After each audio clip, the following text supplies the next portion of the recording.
So now I want to talk to you about doing a custom design job intake. Remember, the reason to use this one is because whatever you charge a customer will come over here to Custom Design Sales in QuickBooks.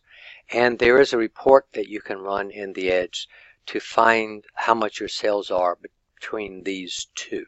It won't show you your profit, it'll only show you your sales because your cost is put in by the bookkeeper.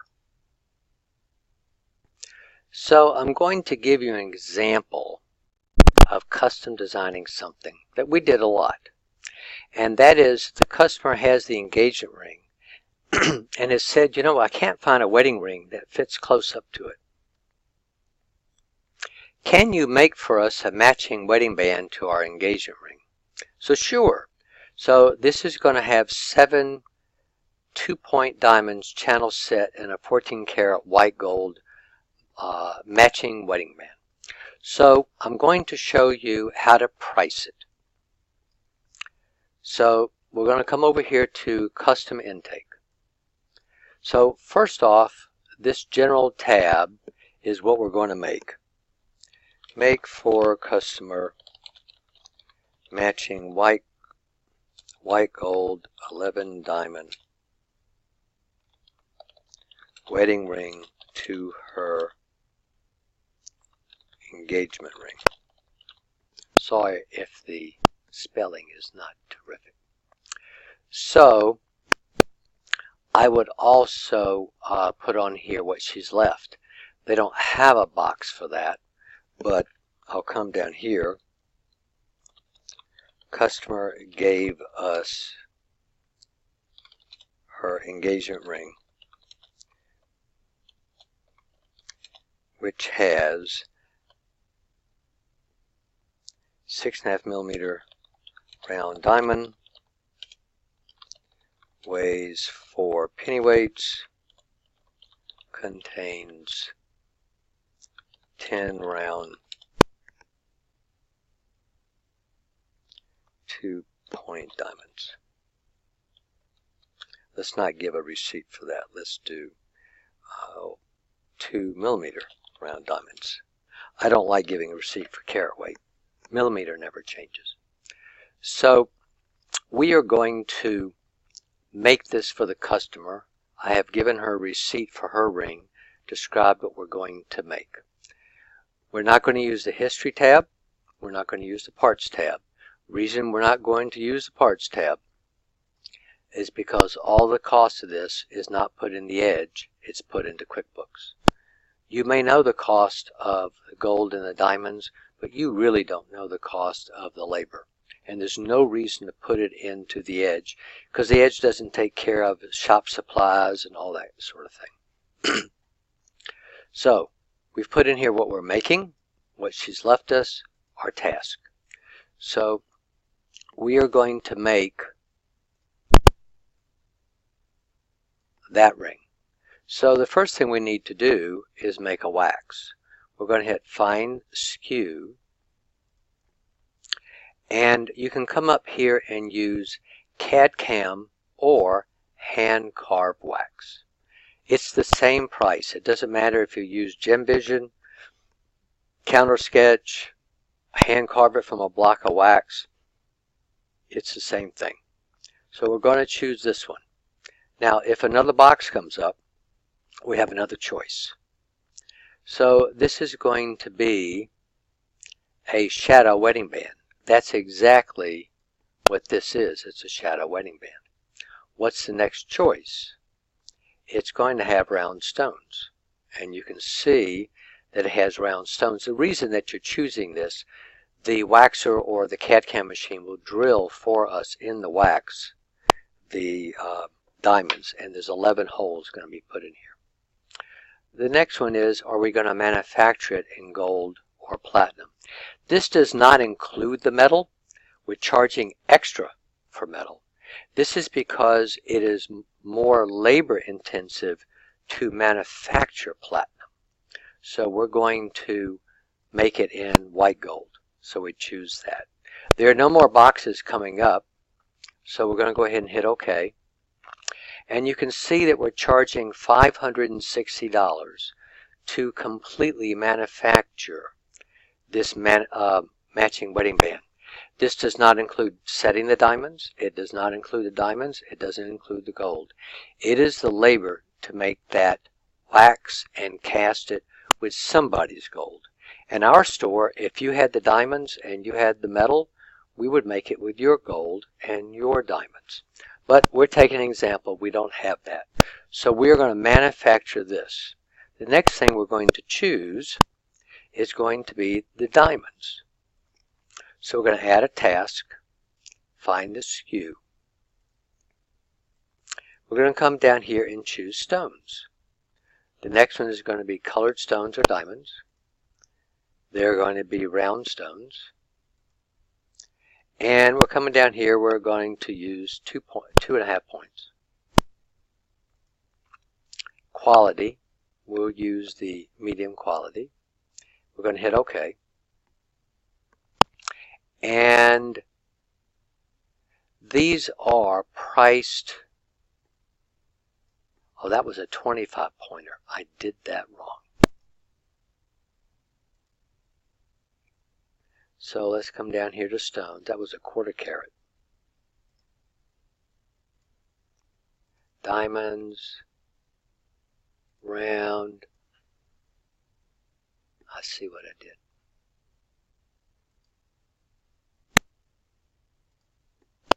There we go. So each stone is $42. There are 2 points each.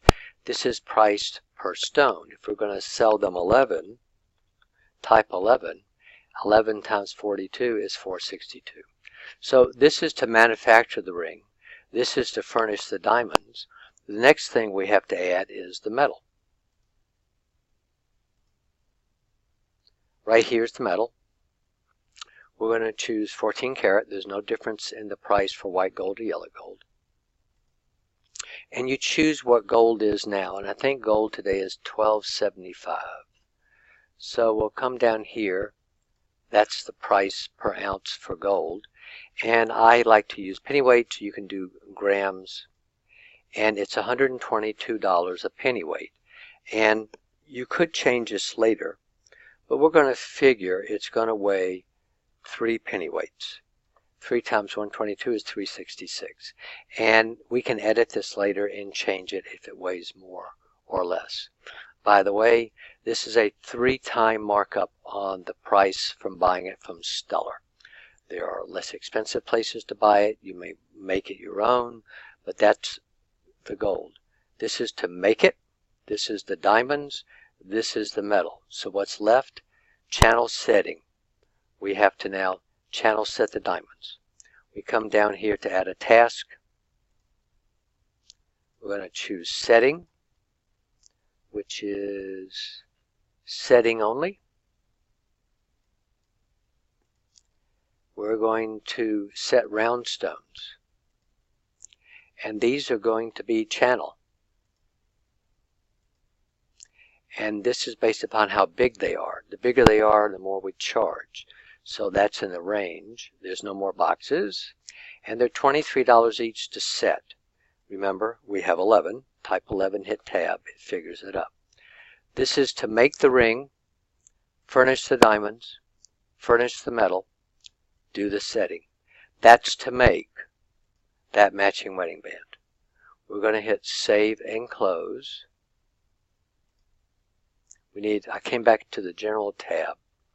We're going to take a $500 deposit, and it is going to ask you, you wouldn't let you close, it's going to ask you for a date. That's the promise date. And you may want to come down here and take a picture of the ring the customer is leaving with you. And so if you hit acquire, you would take the picture. And we're going to hit save and close. And this is the job that we're going to do. I forgot to put in the customer.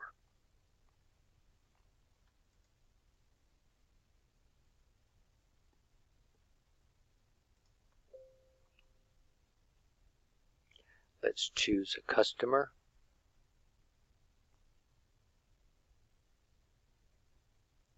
We'll do Patty Hilda. Going to make Patty a ring. So we'll do Patty Hilda. And an employee took it in. So we use the custom intake to, this is what the customer has given us, and then this is what we're going to make. You can always change it by modifying this. And we're going to take a $500 deposit. We'll choose the credit card.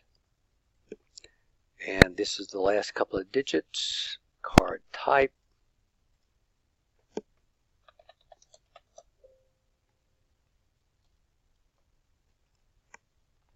And if you had the merchant services from Edge, it would have something else pop up. So this is not a $1,600 sale. It's not a sale until the lady picks it up when you hit pick up and finish. So it's got a $500 deposit on it. We're going to hit done. We will hit preview. So this is the description of what the customer is doing and left us. This is the price. This is the deposit. This is the customer's receipt. This is the store copy. A customer gets this side for the claim check. It's perforated.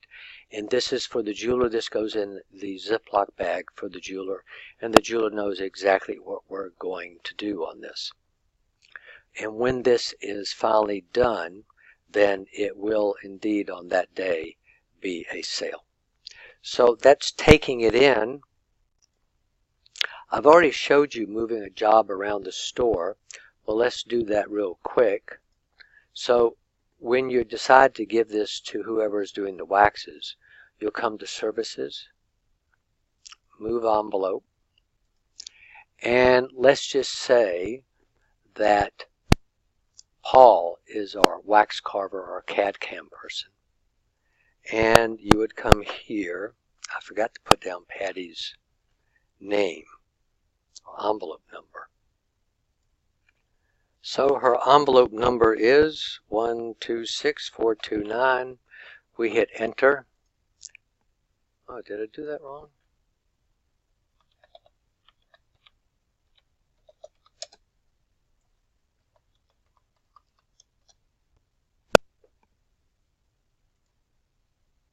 And there it is, it was moved. So I didn't type in the 001. You have to type in the 001. I didn't type in the 001. So it has been moved now to Paul's bench. And if anybody wants to find this job, they come over here to find, put in the job number or put in her name.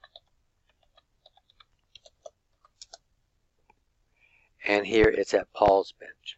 And if for some reason Paul is doing it and he says, you know what, it's going to take a little bit more gold than what you told the lady, if you double click and open it and come to task, you can come down here to metals and you can make it alter it for that. And now it'll be correct when the salespeople deliver it. So now you would move it next again, you would move it to the jeweler who's doing it, etc., etc. So now the ring is completely finished. We're going to move it to the done box. And remember, the done box also says it's been done. This is the same as the finished box. So we'll put in the 126429. Remember the 001. It says the custom job is complete. It's actually done. Now we can go to the point of sale and actually deliver it.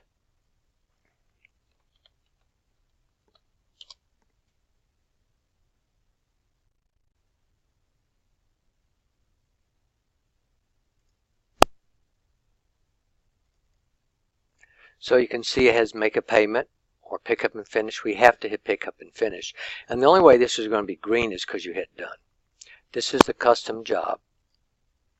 And so this is the completed job. We gave a $500 deposit.